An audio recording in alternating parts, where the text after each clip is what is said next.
कांग्रेस में चेहरे बदले होंगे, लेकिन उसका चरित्र, उसके हाव भाव आज भी वही हैं जो 1975 में एक बर्बर चेहरा उस समय में कांग्रेस पार्टी का देखने को मिला था। ये लोकतंत्र की दुहाई देते हैं, लेकिन भारत के बाहर जाकर के भारत के लोकतंत्र को कटघरे में खड़ा करते हैं।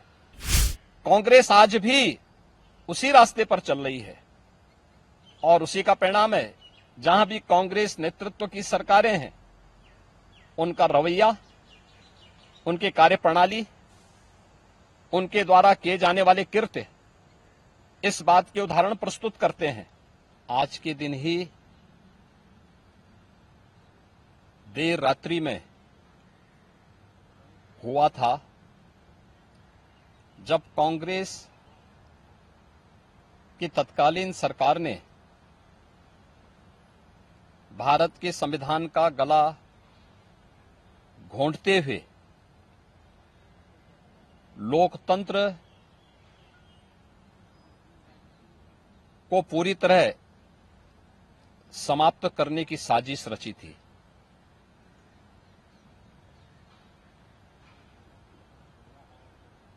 पच्चीस जून 1975 रात के अंधेरे में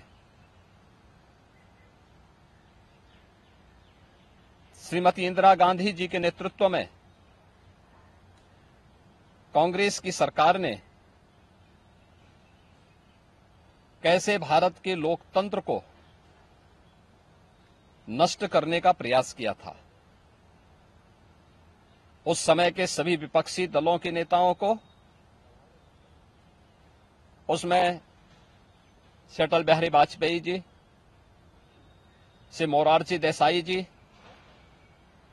श्री जयप्रकाश नारायण जी, श्री लाल कृष्ण आडवाणी जी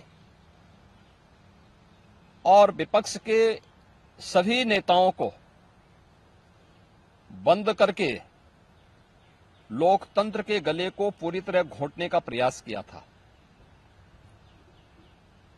आज जब 50 वर्ष के उपरांत हम इमरजेंसी की उन यादों को स्मरण करते हैं, तो स्वाभाविक रूप से कांग्रेस में चेहरे बदले होंगे, लेकिन उसका चरित्र, उसके हाव भाव आज भी वही हैं जो 1975 में एक बर्बर चेहरा उस समय में कांग्रेस पार्टी का देखने को मिला था। कैसे उन्होंने संविधान की मूल आत्मा कही जाने वाली प्रियम्बल में संशोधन करके उसकी आत्मा को नष्ट करने का प्रयास किया था। कैसे कांग्रेस ने उस समय देश के नागरिकों के मौलिक अधिकारों को पूरी तरह प्रतिबंधित कर दिया था। कैसे न्यायालय के अधिकारों को कांग्रेस पार्टी ने उस समय में बंधक बना के रख दिया था।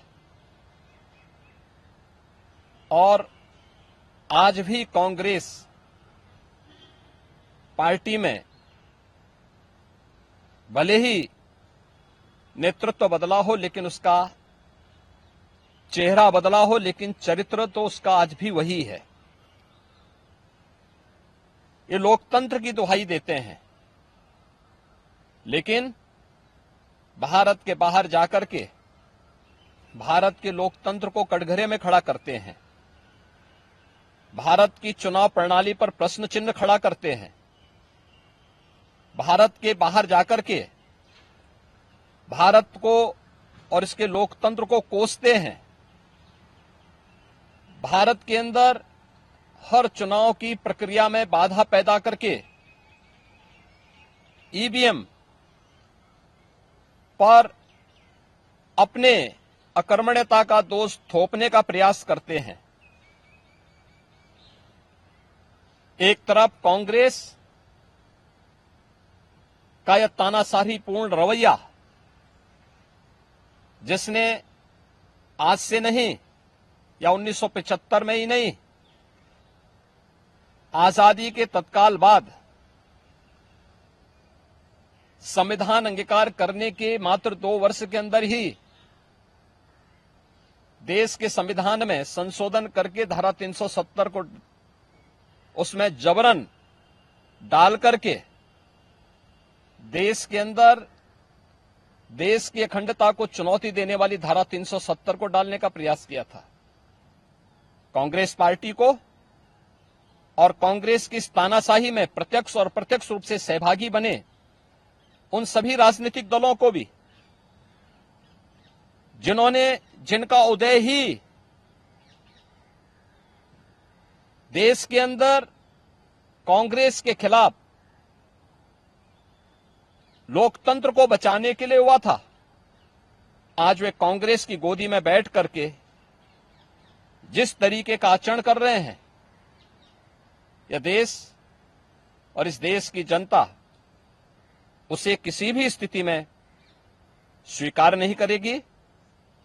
कांग्रेस को और कांग्रेस के इन सभी सहयोगियों को, जिन्होंने लोकतंत्र को कमजोर किया है, संविधान के प्रावधानों को समय समय पर मानने से इनकार किया है, इसके लिए आज इमरजेंसी की 50 वर्ष पूरे होने पर इन्हें देश की जनता से माफी मांगनी चाहिए अपने इस कृत्य के लिए और अपने न केवल चेहरे को बल्कि चरित्र को देश के संसदीय लोकतंत्र के अनुरूप